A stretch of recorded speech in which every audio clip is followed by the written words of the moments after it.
తెలుగువారి #1 choice Telugu matrimony.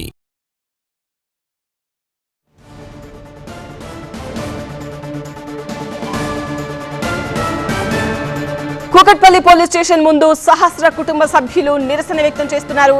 తమకు న్యాయం చేయాలంటూ పోలీస్ స్టేషన్ ముందు బైఠాయించారు.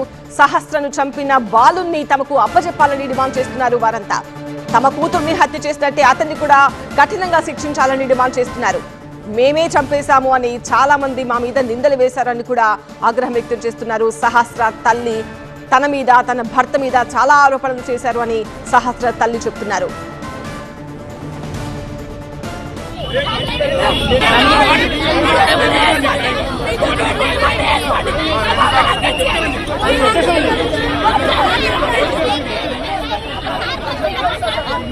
కూకట్పల్లి పోలీస్ స్టేషన్ ముందు సహస్ర తల్లిదండ్రులు బంధువుల ఆందోళనకు సంబంధించిన మరిన్ని వివరాలు TV9 ప్రిన్సిపల్ కరెస్పాండెంట్ జ్యోతి అందిస్తారు.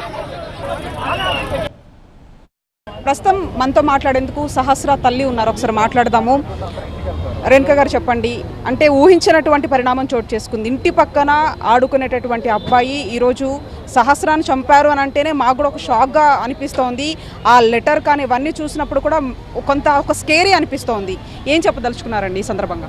ఏం చెప్తాను ఏంటండి, మీరు అసలు పిల్లల్ని చూసుకోవాలండి. పేరెంట్స్ అయినా కావచ్చు, teachers, first of all parents నుంచి కాకపోతే టీచర్స్ అని. నేను మా పిల్లోడి గురించి ఎప్పుడైనా వెళ్ళకపోతే కూడా టీచర్స్కి చెప్తాను, మేడం మీరు భయం పెట్టండి మేడం, నా మాట వినట్లేడు మేడం, మీరు చూడండి మేడం, చెప్పండి మేడం, అసలు ఏదో ఒకటి చెప్పండి, అలా అన్న బెదిరించండి అని కూడా చెప్తాను. అలా కూడా చేయలేదా అని నాకు అనిపిస్తుంది.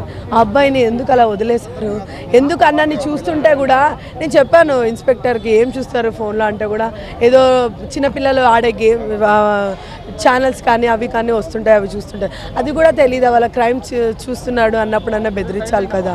అదే చాలా బాధాకరమైన విషయం అండి. అసలు అది చూసుకొని బర్త్డేకి కూడా అబ్బాయి వచ్చాడని చెప్పేసి చెప్తూ ఉన్నారు. ఆ సమయంలో అబ్బాయిని ఏమైనా అనుమానంగా మీకు అనిపించిందా?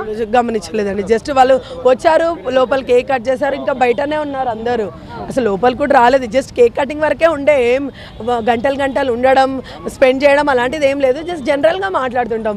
ఎందుకంటే అబ్బాయి తిరుగుతుంటాడు, అబ్బాయి కొంచెం పెద్దగా ఉన్నాడు కాబట్టి మన బాబు గురించి అడగడం కానీ ఎక్కడికి వెళ్తున్నారు ఏంటి అంతవరకే. కింద నుంచి మాట్లాడమే, నేను పైన ఉండడం అబ్బాయి కింద ఉండడం అక్కడ మాట్లాడడం వరకే తెలుసు. అది నేను అంతైనా మాట్లాడాను కానీ మా వారైతే అది కూడా మాట్లాడలేదు. ఇవన్నీ చూసిన తర్వాత మీకు ఒక బాబు ఉన్నాడు, ఏం చెప్తున్నాడు అండి అతను?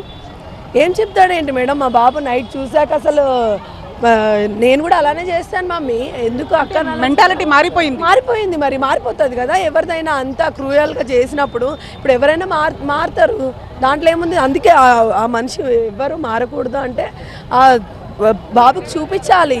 ఈ మర్డర్ ఎట్లయితే చూపించి హల్చల్ అయిపోయిందో వాడు కూడా చూపించి హల్చల్ చేయాలండి. మీరు హల్చల్ చేస్తేనే బాగుంటుంది. ప్రస్తుతం మనం చూస్తూ ఉన్నాము, అంటే వాళ్ళు ఒకటే డిమాండ్ చేస్తూ ఉన్నారు, అంటే వాళ్ళకున్నటువంటి బాబు మెంటాలిటీ సైతం కూడా మారిపోయిందని చెప్తూ ఉన్నారు. అంతేకాకుండా సహస్రాకు సంబంధించినటువంటి కుటుంబ సభ్యులంతా కూడా ఆవేదన వ్యక్తం చేస్తూ ఉన్నారు. ఖచ్చితంగా ఎవరైతే ఇంతటి దారుణాన్ని కొడికట్టారో అతన్ని ఖచ్చితంగా కూడా మా ముందుకు తీసుకురావాలి. అంతేకాకుండా సహస్ర ఆత్మ శాంతించాలంటే ఖచ్చితంగా హత్య చేసినటువంటి ఆ వ్యక్తి ఇక్కడికి తీసుకురావాలంటూ కూడా కుటుంబ సభ్యులు పోలీస్ స్టేషన్ ఎదుట బైఠాయించినటువంటి ఆ దృశ్యాలు ప్రస్తుతం చూస్తూ ఉన్నాము. ఏదేమైనప్పటికీ కూడా తీవ్ర సంచలనం సృష్టించినటువంటి ఈ సహస్ర హత్య కేసుకు సంబంధించి ఖచ్చితంగా తమకు న్యాయం చేయాలంటూ కూడా వీళ్ళు డిమాండ్ చేస్తూ ఉన్నారు. వీడియో జర్నలిస్ట్ అంజితో కలిసి జ్యోతి TV9 హైదరాబాద్. తెలుగువారి #1 చాయిస్ తెలుగు మ్యాట్రిమోనీ.